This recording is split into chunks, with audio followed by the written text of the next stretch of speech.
yung guys sa video na to, i-share ko nga sa inyo kung paano gumawa ng thumbnail sa CapCut na hindi na kailangan guys ng ibang apps. Yung guys, maaring ang iba sa inyo guys ay marunong na nito at ang iba na may maaring hindi pa. Kaya guys, ang video na to para doon sa hindi pa marunong.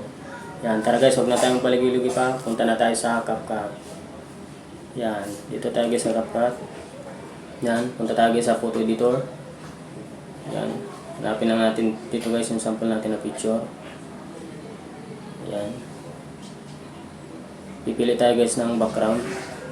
Ito guys, meron dito guys pwede natin adjust yung kulay. Kung mapapansin nyo guys, nag-iba-ibang kulay kung i-adjust natin yan. Yan. Tapos meron naman dito guys, pagpipila natin yan guys, lahat yan. Marami yan guys. Yan. Diba guys, ito. Pili natin yan guys. Tapos hanapin natin guys yung size. Pili natin dito guys yung 16:9 yung guys yung size ng thumbnail natin. Yan guys, parang pambaba yung background natin guys. Yan. Tapos dito na tayo guys sa text. Yan, text tayo guys. Ay, wait lang guys, balik tayo.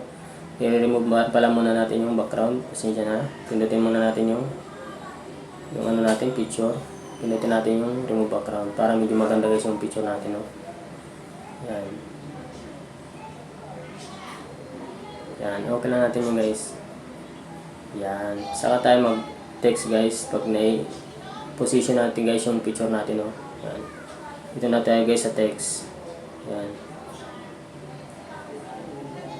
Yan.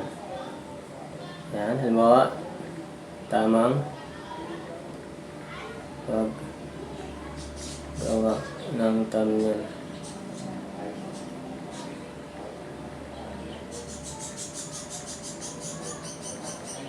Yan, tamang paggawa ng thumbnail sa CapCut. Tapos pipili tayo guys dito ng font. Halimbawa, ito napili natin guys. Yan, para medyo i-click siya.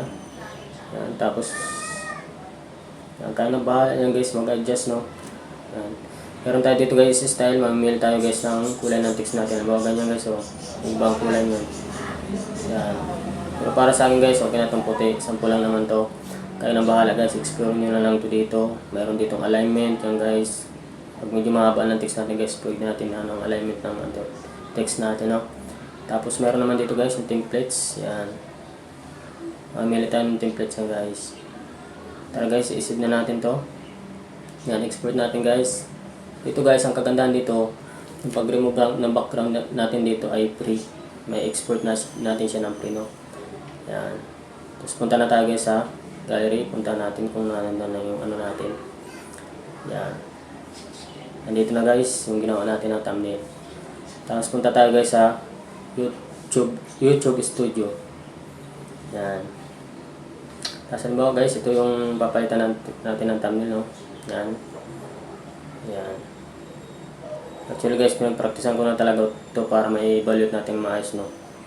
Yan. Tapos ito guys, pwede natin i-save ito muna. Halimbawa, kasi babalik pa natin to, i-save natin to. Pindutin nyo lang guys yung download thumbnail para may balik nyo mamaya. Yan.